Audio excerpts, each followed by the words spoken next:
نکاح نامے میں ایک خانہ رکھا گیا ہے جس کی روح سے مرد عورت کو حق طلاق دے سکتا ہے، اس کی شرعی حیثیت کیا ہے؟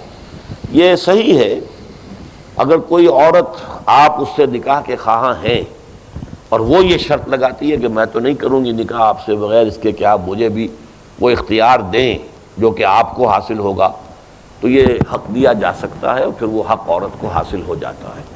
لیکن یہ کہ اگر ایسی کوئی شرط نہ ہو تو normal due course of time جو ہے اس کے اندر تو حق حاصل نہیں ہوتا۔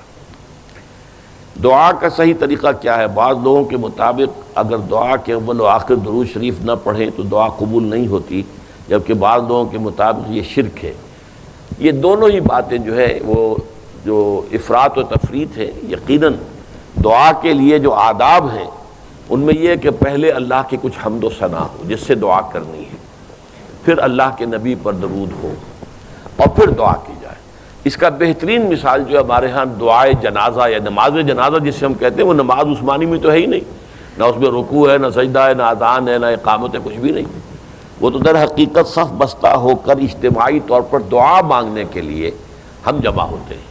تو یہ جو نماز جنازہ ہے یا دعائے جنازہ، اس میں آپ دیکھتے ہیں 4 تکبیروں کے درمیان 3 حصے، پہلے حصے میں ثنا ہے اللہ کی، دوسرے میں پھر اللہ کے نبی پر درود ہے، اور تیسرے میں پھر وہ دعا ہے اللہم اغفر لحینا و میتنا، یا اور جو بھی دعا آدمی مانگے۔ تو دعا کا جو ہے اچھا عمدہ طریق تو یہی ہے۔